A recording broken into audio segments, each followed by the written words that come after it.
Are you ready?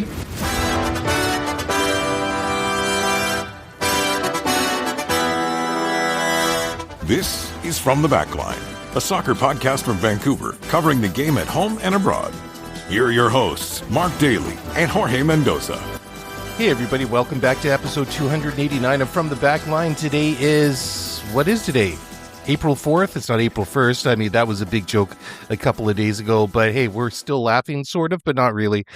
Anyways, welcome to the podcast that is dedicated to dad jokes and occasionally football and usually a bunch of stuff that is completely relevant. It's Mark Daly and Jorge Mendoza.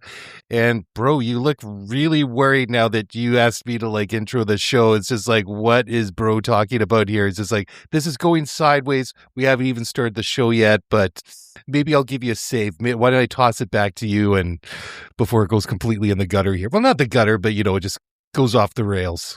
Oh, we'll talk about. I got a bone to pick with you, Mark Daly. We'll talk about it in a second.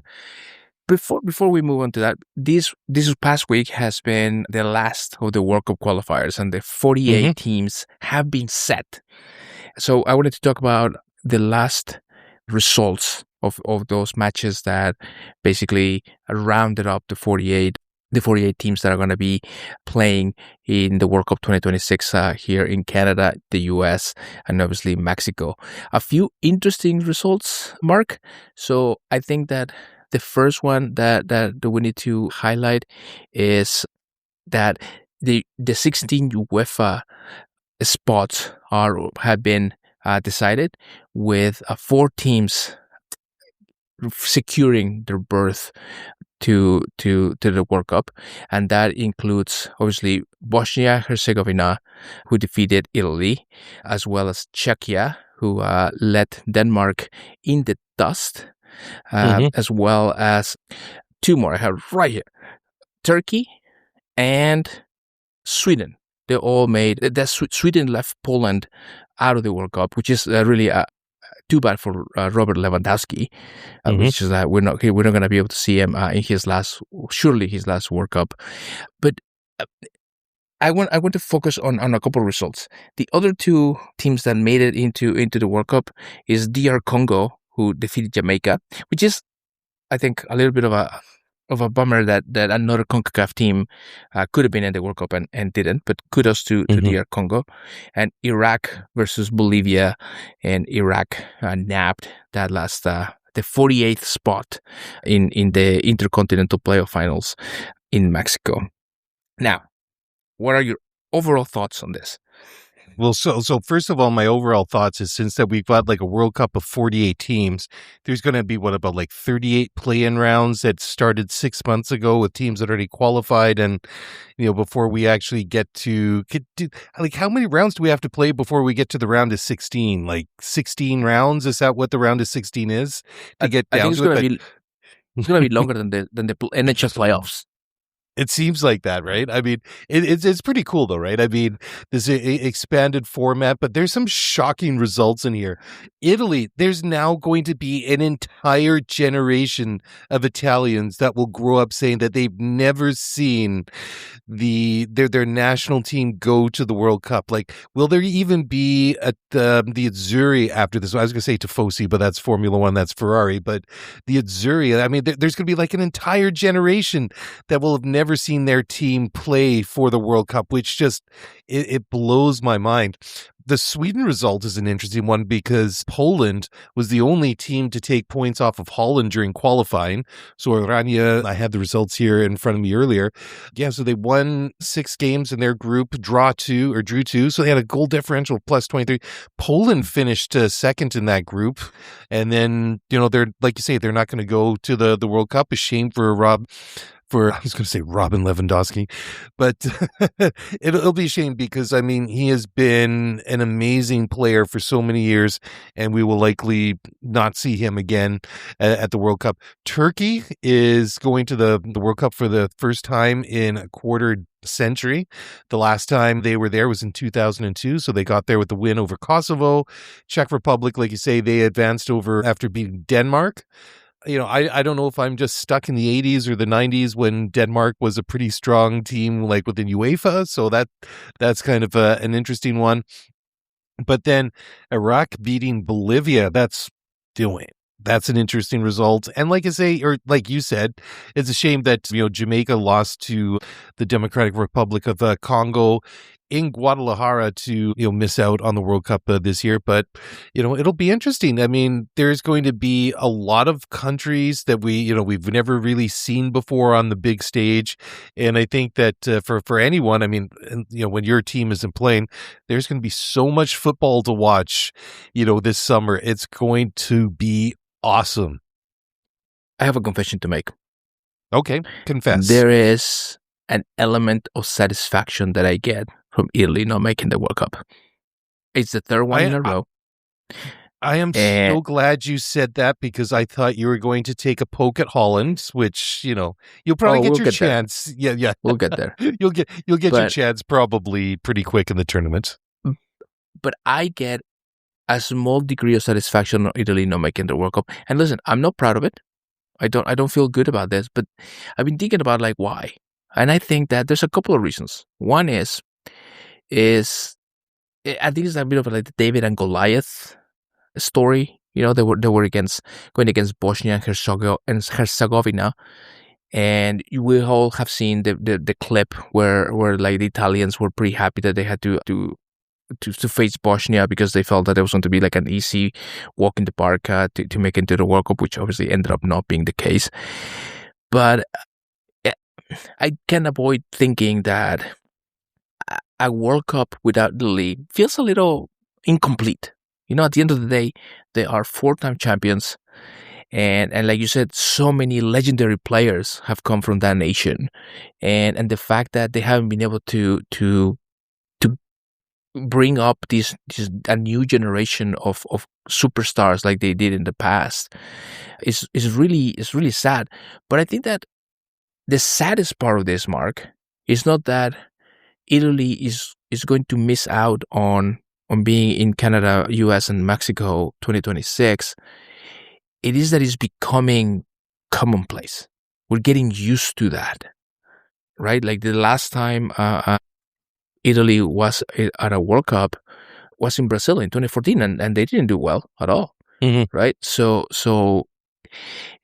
they have, like I said, they have won 4 World Cups, but can we at this point in time still call them like a world soccer superpower? No, not anymore. I'm sorry. Not anymore. If you regardless if you won 4 World Cups in the past, the fact that you haven't qualified for the past 3, and come on, let's be honest. I want to say that Euro 2020 was kind of a little bit lucky for them. And the other thing is I don't think that Serie A, in all fairness, ranks them the top leagues in Europe anymore. And I think that that's the big big thing. I mean, there's where are the young Italian superstars of tomorrow, developing nowadays? I don't really know. I think that there's a lot of stuff going on there. I mean, part of it too is Luciano Spalletti was fired in June of 2025, so not really a lot of runway for Gattuso. I will say this wrong. Gattuso to get the job done. I mean, the side's already having issues. That's going to be tough for anyone. I mean, it's I wouldn't say I would go as far to say that I've got this Schadenfreude that like you do that they haven't qualified. I just find it absolutely mind blowing and shocking. I can see that happening, and we've seen plenty of examples over the years of major footballing countries not qualifying for the World Cup or the Euros or whatever it might be, and that sort of sparks that wake up moment. There's a renaissance. People get fired, changes are made, and things are turned around and hopefully set on the right track. But I mean, as we were saying just now, Jorge, this is now like a generational thing, and that's what blows my mind more than anything. This is just not a once-off. I mean, this is now, as you led right off the top, the 3rd World Cup in a row. It's staggering. It really is. Yeah. And listen, if you are an Italian supporter and you're offended by me saying that I get a little satisfaction, that's fair. You're more than welcome to go to our social channels from the backline, or my social channels are Jorge Mendoza. And DM me for Jorge's address. Yes, you're more than welcome to leave expletives in our channels, as long as they're in Italian. As long as they're in Italian, I'll take That's fair. anything that you have coming at me. But yeah, dude. But it's interesting the bit that you mentioned about the league, because as you were saying that, I agree. Like, Serie A is not the powerhouse league that they used to be in the past, and that seems to have reflected onto the national team. But when you look at Ligue 1, it's the opposite, right? Because like Ligue 1, right, exactly. Again, is not necessarily one of the top leagues in Europe. It's one of the top leagues in the world, probably, but not in Europe. And it's definitely not part of the top four, which maybe Italy's not in the top four anymore. But anyway, like, it's definitely not ranked as one of the best leagues in Europe. But that doesn't mean that the French national team is suffering from that. Obviously, they won the World Cup in Russia in 2018.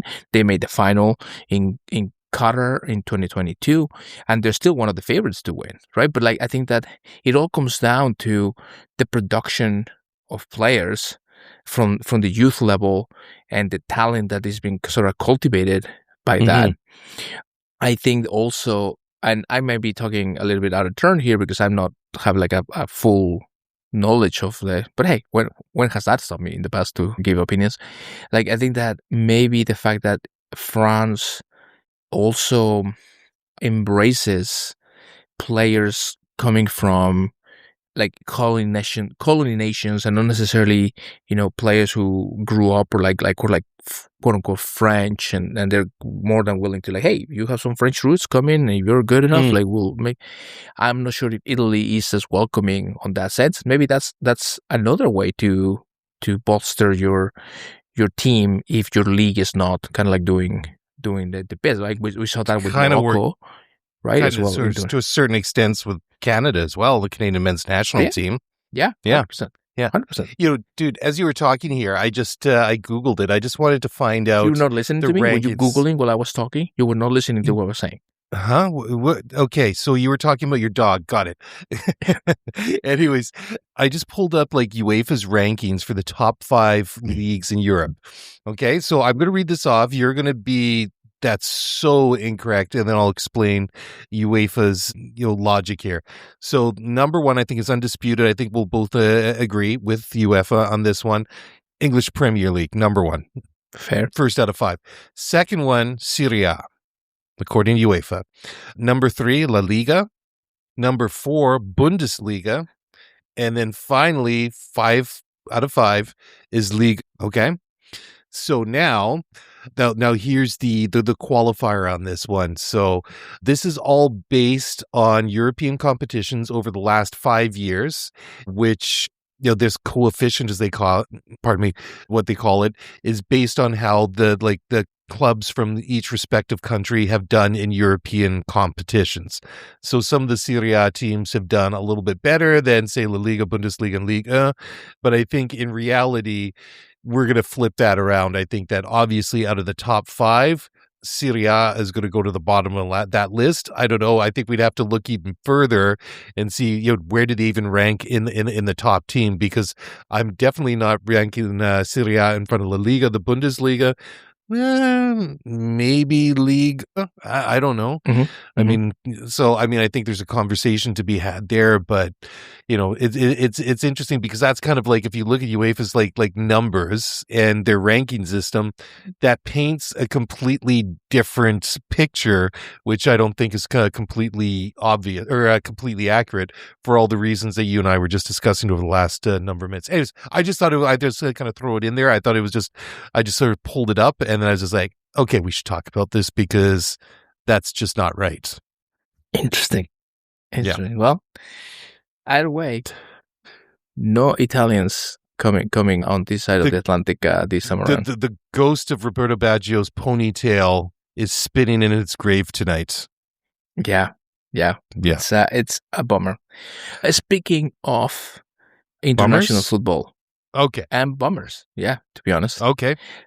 let me do a little bit. Let me gather around the fire because I'm gonna tell a quick story. It was the year of 2014, and this podcast was in its infancy. That was the year this podcast almost splintered 100 different directions. Funny that you mentioned that, Mark Daly, because indeed we were just less than a year in, and we had a World Cup year.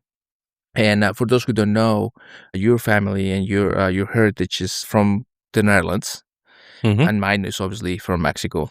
And what happened during Brazil 2014, like you mentioned, nearly stopped this podcast, splintered this friendship forever.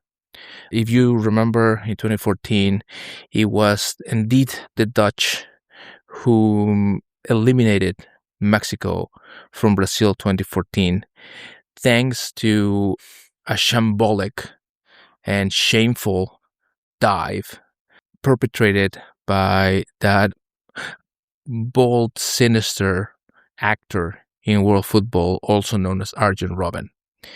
He was inside the box. There was we were in stoppage time, and he went down after Rafa Marquez extended his foot a little bit, and Arjen Robben basically went down like as if he was shot by a long scope rifle in one of the most hideous and dives that I've ever seen in my 40 plus years of watching football.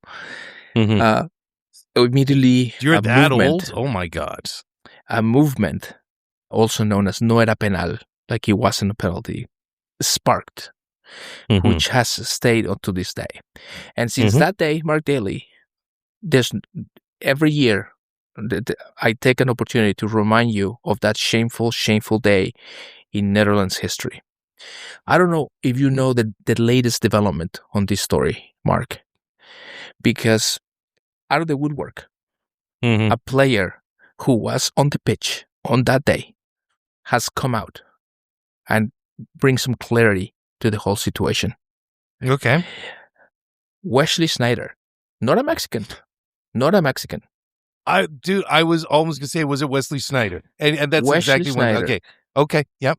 Wesley Sneijder, number 10 at the time for Holland, was on the pitch that day. I believe he scored the penalty.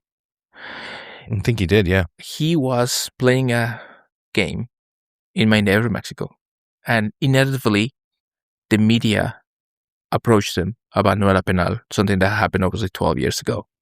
And he said, and I quote, I have it right here, people ask me about this all the time, and I have to be honest with you guys. I believe no era penal.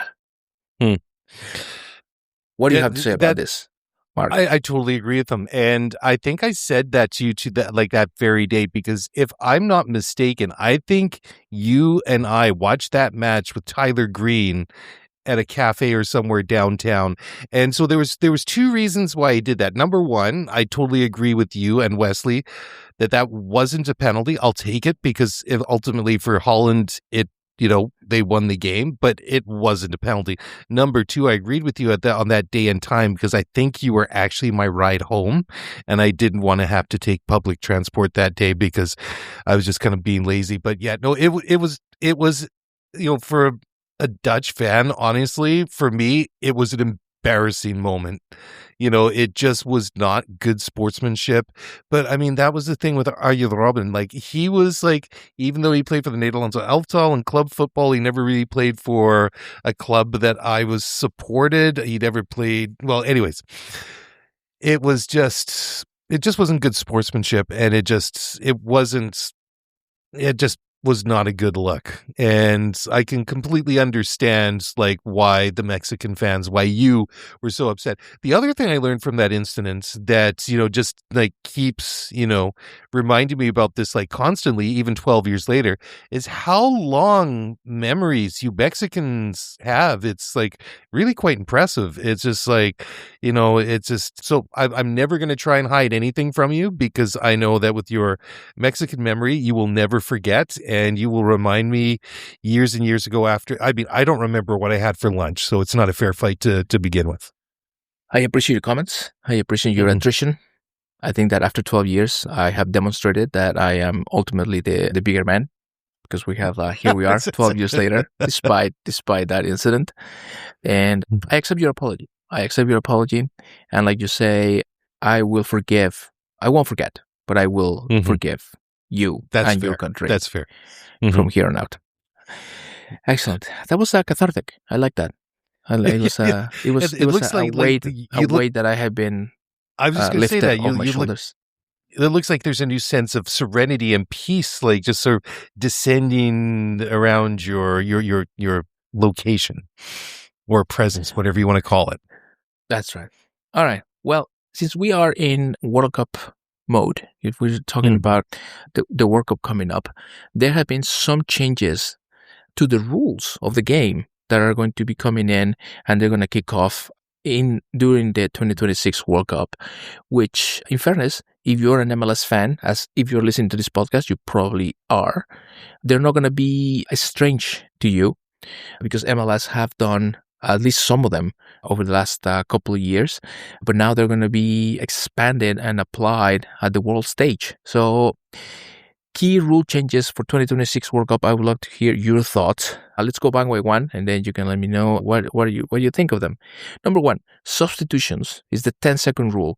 The players must leave the field within 10 seconds of being substituted. If they take longer, the incoming player must wait a full minute to enter, forcing them to play with one less player temporarily. I love it. You know, anything like that. And I mean, it's all happened to us or with us, I guess you could say, like when our team has been the one to be the time wasters, or it's been, you know, like an opponent. Again, just kind of going back to the comments I was just making about no era penal and the flopping and the diving. Yeah, you try to take advantage, but when things like that, to me, is just a little bit too much. And honestly, it's just irritating. And it's the same thing too, you know, like the goalkeepers do it. That, you know, they'll kind of wait with a goal kick or something like that and kind of waste time a little bit. So anything like that, I think, is a good incentive to make the substitutions cleanly and in a timely manner, because at the end of the day, like what for me, what I find, and number one, it drives me crazy when it happens when it's a match involving my team, but even more to the point, I think, from the spectacle of the World Cup, is that if you're watching the final, and I mean, I'm still going to watch the final if Holland's not going to be there. And of course, they're not going to be there because, you know, reasons in history. But, you know, you don't want the spectacle ruined by a bunch of, you know, silliness. And that's basically what it is. I like the time count, but I also like the 60 seconds rule that they're going to have to wait if they're, you know, the time wasting thing is, you know, judged to have happened by the referee. I think it's a good one. And yes, you make a good point. Like, all of these new approved rules are aimed to sort of reduce the time wasting and speed up the play. So the second one is like the throwings and goal kicks is a 5-second rule. So a 5-second visual countdown will be used for throwings and goal kicks. And if they're not taking any time, then possession is awarded to the opponent. That's an interesting one for two reasons. One is, I hope that the substitution one is easier to enforce, but I'm not sure like how like the throwings and the goal kicks are going to be enforced. Like we have seen like in the past, like when the goalkeeper was like holding the ball for like 10 seconds, like that ever got called. So I wonder if this is going to be an actual thing that they're going to be able to do. And if the possession is awarded to the opponent in a goal kick, like what does that mean? Do people get that? So the other team gets a corner kick? That's right. Yeah. 100%. Yeah, you're spot on with that. So yeah, the throw-in is pretty obvious. They just give the ball to the other team. But if it's a rule that they're wasting time, or if the ball isn't played within 5 seconds for a goal kick, then a corner is awarded to the other team, which I think is really interesting, because you do see that, especially later in the match. And again, I get it. It's a strategic decision that's kind of made. It's kind of like one of those unwritten unwritten rules is you just try and stretch it out a little bit just to, give your team a little bit of an advantage. But I always think it's kind of like one of those silly things. Like if you're the goalkeeper and you're wasting time with a goal kick, or let's use the same example for throw in late in the match, or even in stoppage time at the end of the second half or first half even. Wouldn't the immediate thing would be for the official to just extend the stoppage time by another 10 seconds or 15 seconds? I think logically that's what you would think would happen, but I think this is good. I'm really kind of looking forward to actually see it applied, especially the goal kick one, because that could be a little bit controversial. And I say that now that, hey, that would be like really cool. But if it happens against, say, Canada or Holland, for example, I'll probably be sitting here screaming bloody murder that, that just wasn't fair. But it's interesting, I think. Yeah, I agree. The next one is medical treatment. So players who receive on-field medical treatment must leave the field for 1 minute once play resumes. And I love this one. I would like to take it to the next level. Say hey, if you need medical treatment, that medics have to come in. You have to get out of the pitch and be substituted. But that might be a little bit too extreme. But the fact that you have to leave and for a minute, I guess that's a step in the right direction. Yeah. Again, too, obviously, if somebody's legitimately hurt, especially if it's a head injury or something like that, absolutely stop play, give them the opportunity to have medical treatment or be taken off the pitch if it's serious or whatever it might be. But again, this is one of those situations that unfortunately is sometimes manipulated and exploited by players that have less than good intentions and want to waste a little bit of time. So I think that what it will do, or at least I hope I do, is that it acts as an incentive for them not to waste the time, because if they do have to go off the pitch, they're disadvantaging their own side by having to stay off there for a minute, at least 1 minute, because I mean realistically what'll happen is that the officials won't let that player go back onto the pitch until 60 seconds has passed, and 2, if they remember the player's still actually there, I suppose. And then there's a good opportunity to let them get back into the play. Because, if play is flowing, the officials aren't going to be going to slow things down or say, okay, you can come back on. They'll get back to that player when they realize that they're still there, when they have time to do it. At least that's how I think it's how it's going to go down. Yeah. The next one is a VAR expansion. So now the video assistant referee can now review a second yellow card and decisions leading to corners if there's a clear and obvious error. So I think that VAR splits opinion. Some people love the VAR, maybe not. No one loves the VAR, but some people are okay with the VAR. Some people hate the VAR. But I think that in general, we complained about VAR last week when the Whitecaps didn't get a call against San Jose inside the box. But I think that overall, VAR has improved the game and it has made it more fair, I think. There are things sometimes people who complain about VAR is the players cannot celebrate a goal because they have to wait to make sure okay, but if you're going to make the game a little bit more fair, I think that is some of the sacrifices that we can make. So now VAR being able to review second yellow cards and decision leading to corners, I think that it's not about shout, because especially with the red cards, it can really change the game, right? So you really want to get those decisions right. Yeah, absolutely. I think that's right, especially in the case of a second yellow card. Honestly, I don't mind so much. Over the years, there have been some incidents when VAR's, taken a little bit of the joy out of celebrating a goal in a match. But at the end of the day, it's about getting the call right. And I'd rather get the goal. And if it means that, that the celebrations in that case aren't quite what they are, I just want to make sure that damn goal counts. I mean, that's more important at the end of the day. Like, I mean, if you get the goal, and especially if it helps you win the match and get some points, that's more important. And if I have to sacrifice a goal celebration once in a while, I think that's completely. Or maybe you're on the other end. Or doesn't count. Yeah, right? Depending which way it's going. Right. Yeah, I think that's fine. And then the other one, there was some other interesting ones. So like now only the captain may approach the referee. You see the other one that they're not allowed to cover their mouths when they're talking to the referee. Like that's part of it too, apparently. So like for transparency. And honestly, it's not fair that they do that, because I mean, they're taking away the opportunity to make so many good like parody lip reading videos if they cover their mouths. So but I'm just joking. Not that I would do that, because I mean, honestly, I would if I had more time, because I really don't have anything better to do with my life. Or but do it. There we go. Yeah. Or do it. Yeah. So yeah. I like this one. I mean, we have talked in the past about how different it is in the sport of rugby, for example, like how respectful and polite they are in the way that they approach referees, and that is something that they do there. So I think that over the last decade or so, the way in which referees and officials are sometimes approached is getting out of hand. So I think that I like this, that only the team captains are allowed to address the referees. I try to put myself in the shoes of a referee, and I will have no patience for that. I would be like, you can talk to me like that. And so I think that like having that rule where like, okay, you want to talk to the referee, and then that's what the captain is. But that's what the captain's for, right? Yeah, 100%.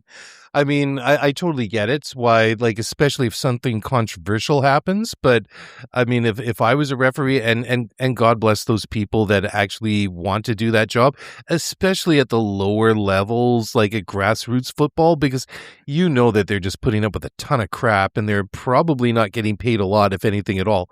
But, back to the point, like in a major professional league or international football, I think, it just, it's kind of silly, it's almost a little bit childish. If you see like about 8 or 9 players go over and just mob the referee, it's just like, and that's why I have appreciation for the players that are actually good leaders and good captains on their team that will stop and tell their teammates to go back. It's like, hey, this is my job, just chill.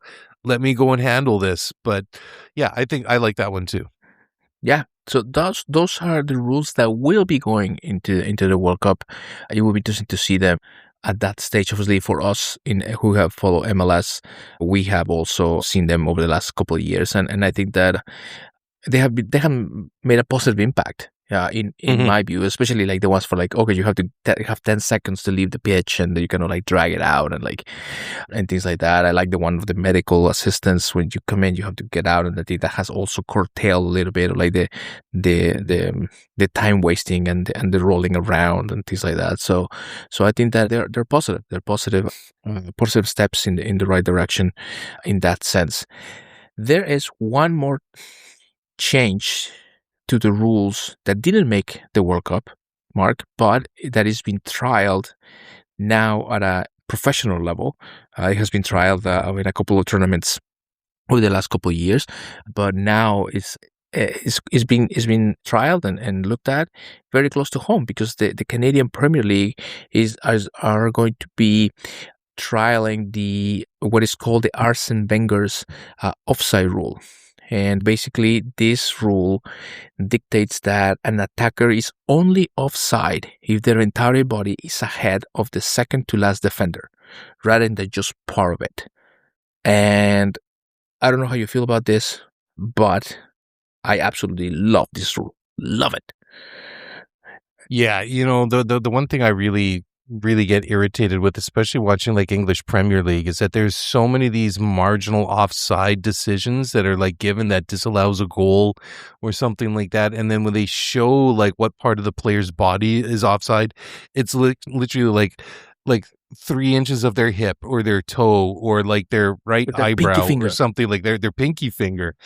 And I like the idea, because I think that what they're saying that. And I wish that it would be at the World Cup, but I'm glad that it's being stress tested in the CPL, because some of the speculation out there is that it could significantly increase goals, like anywhere from 20 to 25% increase in goals and decline in interruptions because of VAR reviews and stuff like that. So, because I think basically what will happen is that the linesmen or the lines people will be instructed to benefit the attacker in that case, because that's what happens in the NFL, is that if a ball is caught simultaneously between an offensive player and a defensive player, the tie always goes to the offensive player, even if they have it hands on, and it's a clear tie, which is supposed to encourage offense and scoring and things like that. So I think anything like that, and let's be honest, sometimes it's going to go for you and sometimes it's going to go against you, but whatever. I mean, that's just football at the end of the day. Here's the thing. I think that the way in which the offside rule is applied today has gone way, way past of what the spirit of the rule was. I would agree. In the beginning, right? The spirit of the rule was that they wanted to avoid strikers to basically sit in the box, right in front of the goalkeeper, and just get balls in there and just be along with them. So they wanted to curtail that. So then you had to be behind the defenders. Mm-hmm. But so you had to be your body has to be in front of the defenders, right? The moment that you need a photo finish technology to determine whether or not a player was offside or not, I think that is way past of what the intention of the rule was, right? And I know that there's a lot of purists out there that say oh, now you're giving an advantage to strikers. I have two things to say about that. One is, okay, you're giving advantage to the strikers, so we're gonna see, like you said, 20 to 25% more goals, and I have more goals in the sport, which is the most difficult thing to achieve in this sport that we love. Oh, we're gonna see more goals in the game. Oh, that's such a bummer. Why would we wanna do that and make them more exciting? Mm-hmm. So hey, the more goals, the merrier. The second thing that I wanted to say about that is that as a defender, then you have to adapt. You have to learn how to position yourself, how to read the game, how to making sure that the striker is not to beat you through the back, or even it's gonna have to make you to be faster as a defender, right? Mm-hmm. So I okay, so now they have an advantage over the defenders. Well, as a defender, you adapt and you try to meet and counterweight that advantage. So can I be devil's advocate? If they're saying it's going to give an advantage to the strikers, can we counter that and say, doesn't the current rule advantage the defenders? You would think so, right? I don't know. I'm just sort of thinking out loud here. I guess it would, right? But maybe the defenders should become better. Yeah, well, especially when you get to the higher levels, your elite level, leagues and divisions and international play. It's not supposed to be easy, right? These are supposed to be the best of the best of the best. It's like Top Gun, but with soccer balls and not fighter jets, and that's where that reference kind of ends. Sure. But it's not supposed to be easy, and I mean, if it means more goals, I mean, I'm all for it, because if you get more goals, occasionally you might get a golazo, so that would just be even better. So there's that. 100%. 100%. Yeah. So, like I said, this Wenger offside rule is going to be trialed this season in the CPL, which incidentally starts tomorrow, April 4th, and here in Vancouver, we're going to have a game very close to us because Vancouver FC is going to be matching up against the Halifax Wanderers when it's going to be the first match day one of the CPL, and I'm sure that we'll be chatting about that. The Vancouver Whitecaps also return to action tomorrow against the Portland Timbers, which is going to be obviously a Cascadia clash, and especially with the Whitecaps coming off the heels of a big win against Portland just a few weeks ago. It's going to be interesting. It's going to be interesting to see how that game goes, and whether Portland or not is going to try to get back at the Whitecaps. And so we're going to be talking I'm about just all about hoping that the next week, no?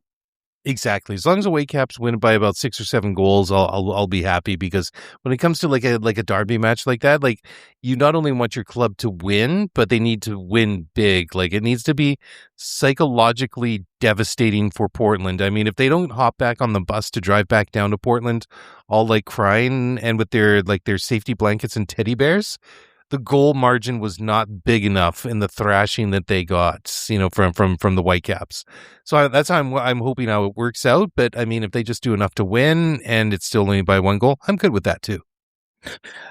In my works over the last couple of years, working in the MLS broadcast matches for MLS Season Pass, I had the opportunity to meet and work with Diego Valeri. Nice. And even though he's a former Timber. He's obviously a Portland Timber legend, and much to my chagrin, he's a real nice guy. He's the nicest guy. I know that's tough, right? I hate that. I hate that because as a Whitecaps fan, you want to hate this guy. He's a Portland Timber. Yeah. He's a legend. He lifted a trophy, an MLS Cup trophy, as a captain of the Portland Timbers, one of our heated rivals. And you're like, oh, this guy, I'm gonna meet him and I'm gonna tell him what I think. And it turns out that he's like super nice. Oh, it was just like my story about Blas Perez a couple of weeks ago, right? Same thing. Yeah. So that's a bummer. He was so nice, especially so nice to my kid, and then I just couldn't hate him anymore. So, Yeah. But yeah. So that's. I wish I hadn't met him because he's so nice. You should tell him. I said, Diego, you're too nice. You need a bit of an edge. I wish I had never met you, Diego Valeri. Yeah, that actually might not come across very good if you were actually to say that. I would recommend saying, don't do that next time you see Diego. Yeah. It's just, that's just me, but Fair enough. All right, Mark, anything else that you have on your end? No, nothing for me for this one. Just looking forward to getting back to MLS League play. Looking forward to the big Cascadia clash between the beloved Whitecaps and the less than beloved Portland Timbers. At least they're not beloved in Vancouver, maybe a little bit more in Portland. I just hope that they go back to Oregon just completely miserable and not wanting to come back to Vancouver, which would be great because next time they could forfeit the match and then that would just be easy points. That's right. Because you mentioned last week that you prefer club football over international football. Is that right? I do. Yeah. It's so funny, right? You know why? Why is that? You know why? Why? Because Holland always loses. Well, that's true, right? And I'm not going to dispute that. And you said that is my heritage, which is right. But my other half of my family, my dad's family, is English, and England that's no had better, an outstanding. Bro. I know. And the thing is that, England did very well in qualifying, right? They were undefeated. They had like a goal differential of about like 95 and things seemed to be going pretty good with Thomas Tuchel as the manager. And, it just sets the table for a massive flop by the three lions at the World Cup. And I hate to be negative, but again, there's history and precedent there. And I just really hope that out of like 3 teams I will be watching and cheering for it in various degrees at the World Cup this summer, I'm hoping at least Holland, England, or Canada does something. And that by like the 3rd day of the tournament, it's just like, well, that's not great. They're all done. And I guess, you could always cheer for the Democratic Republic of Congo because they're basically now Jamaica because they knocked out Jamaica and they could be the last CONCACAF because we're not going to cheer for, we'd probably cheer for Mexico. That would kind of be the default. Cheer for Mexico, you son. I cheer for El Tri whenever, it's convenient. And just so you don't hate me completely. I guess I'll take that. Just for England, I really think that their moment was with Southgate. I think that was the chance. It really feels that way. Just like I felt like that was the chance for the Canucks to lift the Stanley Cup 15 years ago. I said, which is impressive because Gareth Southgate is not a hockey guy, but he wasn't the manager for the Canucks then. It'll be interesting, right? it just felt like that moment, like they came so close and it slipped through their fingers. And despite like a very impressive qualifying campaign, I don't know. England is like one of those teams. They there's so much history and so much disappointment there that until it happens, I don't think anybody will believe it. It's like, show me, prove it to me. Let's see it happen, and then maybe we'll believe it happens. Listen, I'm gonna double down because I already pissed off all our Italian followers. Now I'm gonna go ahead and take a crack at our English followers. Oh, great! Now we're gonna get a bunch of like lagerlouts coming after us. Great, thank you. Yeah. So every time that England gets eliminated from a major tournament, I can take a deep breath because I don't think that we could. I don't think we could stand the English fans going on and on and on about how football has come home. I don't think that it would be an absolute nightmare. So every time that they don't make it, it's like, oh yeah, okay. So sorry, and that's just kind of like a funny thing, because when that song came out, like Three Lines or whatever it was called, when that came out like 30 plus years ago, it was kind of like a fun moment for the Euros that year, but it's kind of perpetuated and kind of rolled on for the next 30 plus years or whatever it is. And football still hasn't come home, which is really kind of sad for the English. But, football is kind of coming home here, at least for a couple of weeks. But that's going to be cool, because pretty soon they're going to take out the plastic grass and put in real turf at BC Place. And we can watch it die in real time, because it probably won't survive very well inside of BC Place. But BC Place is not quite the Camp Nou, the Bernabeu. Oh, dude, have you ever seen the pictures of like that? Isn't that incredible? And they're all getting. I saw a video about it, like how like all the Real Madrid players are getting ACL injuries because of because the way in which they break it up and they put it underneath, they need the pitch to be lighter. They need to be light. So therefore, there's the underneath like dirt under the grass is not as thick. It's not as thick. Oh, interesting. So it becomes lighter, and because it's not as thick, basically the studs go all the way into the dirt, and that's what like locks their cleats, and that's why the knee goes. Interesting. I don't know. Like you would have thought like this like multi-billion-dollar system would have, covered all like eventualities. That's amazing. I never heard that before. Like 7 ACLs or something like that. I don't know. Something like that. Yeah. Ouch. That's not good. No. That's definitely no bueno. Well, on that note. On that happy note, let's leave it at that. Thank you so much for listening to episode 289 of From the Backline. We'll be back next week, and we're going to talk about the Vancouver Whitecaps hopefully trashing the Portland Timbers, as well as Vancouver FC kicking off the 2026 campaign against Halifax, and some other things that we might find along the way. In the meantime, Mark Daly, thank you. Cheers, everybody.